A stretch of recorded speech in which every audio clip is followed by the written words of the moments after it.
Picture yourself sitting around a backyard campfire. You have seen fire 1,000 times. The wood burns, you feel the heat, and eventually, it turns to ash. Fire just is. You probably think that is all you need to know about it, right? Wrong. What you are actually staring at is a microscopic catastrophe. If you understand what is really happening inside those flames, you will discover something so beautiful and so deeply connected to everything in the universe that it will completely change how you see the world. Look at a log resting in a fireplace. It is completely peaceful. Surrounding it is an invisible sea of oxygen.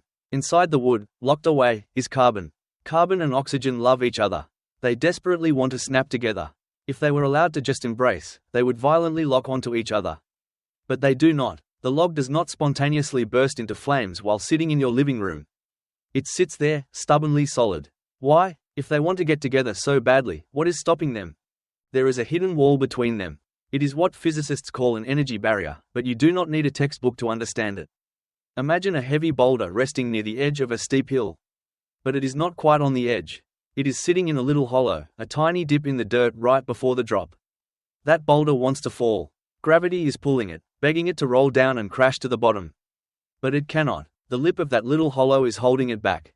It is trapped. That is exactly what is happening to the atoms in the wood. The carbon and the oxygen are like that boulder. They want to fall towards each other. But there is a tiny barrier holding them apart. They need a push. They need just enough energy to climb out of that little dip so they can finally take the plunge. So, how do you give them that push? You light a match. You bring a spark. That spark is just heat. And heat, when you look close enough, is just jiggling. It is atoms shaking back and forth, vibrating wildly. When you bring that flame to the wood, you are making the oxygen and carbon atoms jiggle faster and faster. You are shaking the boulder in its hollow. You shake it, and you jiggle it, until finally, one atom vibrates just hard enough to climb over that invisible barrier. It clears the edge, and once it is over, there is no going back. It falls. It snaps into the other atom. It has crossed the barrier, and now, the real chaos is about to begin. When that oxygen atom finally clears the barrier and falls into the carbon atom, they do not just gently touch. They slam together. They snap into each other with ferocious violence. And when they collide, they release energy. They create a massive jolt of new heat. And remember what heat is. It is jiggling. That violent collision sends a shockwave of intense jiggling into the atoms right next door. Those neighboring carbon and oxygen atoms have been sitting in their own little hollows, waiting. Suddenly, they get violently kicked over the edge by this new wave of heat. They fall. They snap together. They release even more energy. Now, instead of one collision, you have 10, then 100, then 1,000,000, then billions upon billions. It is a microscopic avalanche. An absolute catastrophe of atoms snapping, vibrating, and tearing themselves out of the solid wood just to desperately lock onto the oxygen in the air. This frenzied, violent atomic dance is exactly what you are looking at when you watch a fireplace. The glowing light you see? That is the raw energy of their collision flashing out into the world. That comforting heat you feel on your face when you hold out your hands? That is the sheer physical violence of billions of atoms slamming together, rippling out through the invisible air and physically hitting your skin. It is a beautiful, terrifying chain reaction. The wood is literally being ripped apart at the atomic level. The log is vanishing right before your eyes, atom by atom, floating up and turning back into invisible gas. But hold on, stop and think about that for a second. Look at the massive, heavy log still sitting there in the fire. If burning is just tearing the wood apart and throwing its atoms back into the thin air, that raises a massive problem. Where did all that dense, solid mass actually come from in the first place?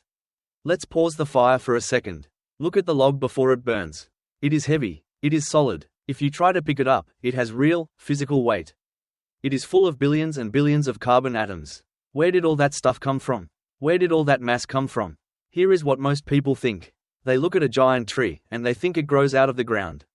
They think the tree is basically made of dirt. It makes sense, right? A tree is planted in the earth, its roots are buried deep in the earth, so it must be pulling material out of the dirt to build its massive trunk.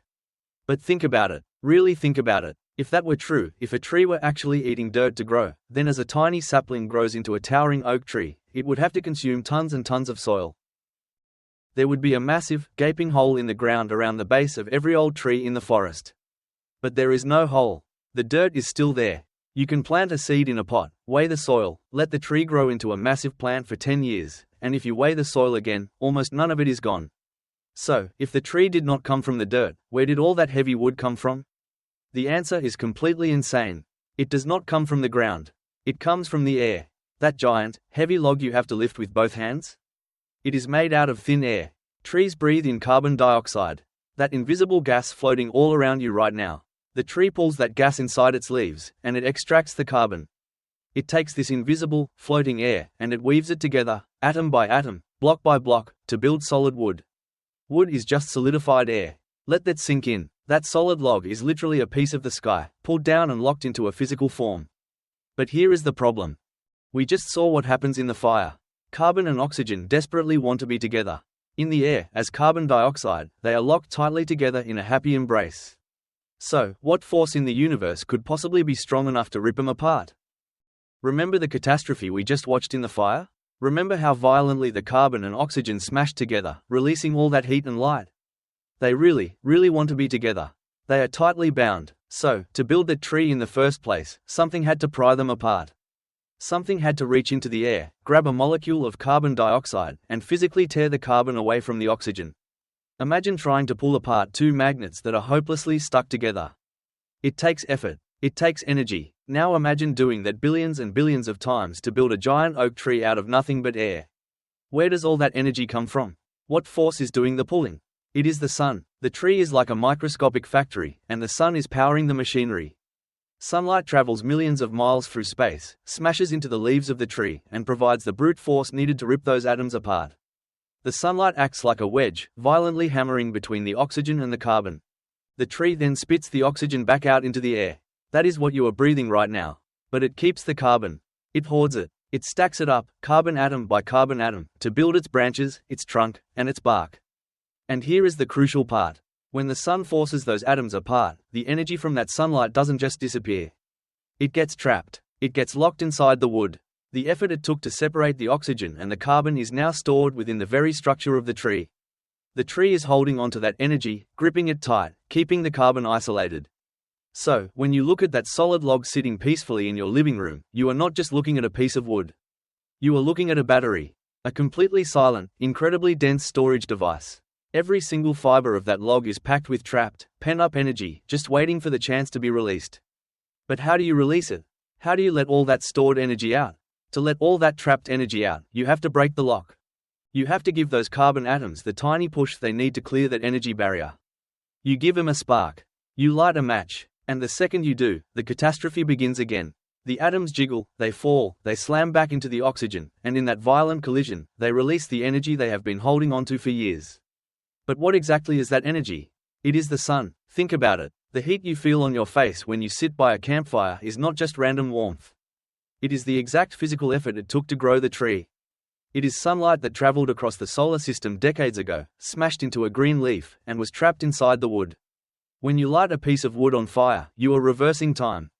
You are undoing the work of the tree. The carbon snaps back to the oxygen, floating away as invisible gas, and the trapped sunlight bursts back out into the world. That light you see in the fireplace? That is sunshine. Literally, it is stored sunlight escaping back into the universe. So, the next time you sit by a fire, really look at it. Do not just see a log burning. See what is actually happening. You are watching a solid piece of the sky violently tearing itself apart. You are watching a massive invisible structure of carbon and oxygen snap back together. And you are feeling the warmth of a summer sun that shone down on this earth decades before you were even born, finally being set free. It is a beautiful, deeply connected cycle. But it does leave one massive question hanging in the air. We know that the fire is just trapped sunlight escaping. We know the sun provided all the energy to rip those atoms apart in the first place. But where does the sun get its energy? How is the sun so incredibly jiggly, so unbelievably hot that it can power all of this? Well, that is a different story. I will leave you with something to imagine. Think about the next time you are sitting outside on a cold night, watching a campfire burn down to its glowing red embers. You are not just staring at burning wood. You are watching a cosmic tape recorder playing back a memory. Every flicker of light, every wave of heat warming your face, is the ghost of a summer day that happened long before you were sitting there. That light traveled 93 million miles through the freezing, absolute darkness of empty space. It crossed that unimaginable distance only to crash into a tiny green leaf on a quiet afternoon, where its raw energy was caught, trapped, and buried inside the heavy, silent trunk of a tree. It sat there, locked in the dark for decades, maybe even centuries, just waiting. And now, right in front of your eyes, it is finally being let go. When you realize this, the entire world around you begins to look completely different. Every giant forest you walk through is not just a collection of plants growing out of the dirt. It is a massive, silent reservoir of trapped starlight, built entirely out of the invisible air. Every wooden table you sit at, every book you hold, and even the food you eat are all just borrowed energy. The warmth inside your own body right now, the energy that allows your heart to beat and your lungs to breathe, is that exact same captured sunshine, breaking apart and snapping back together inside your cells.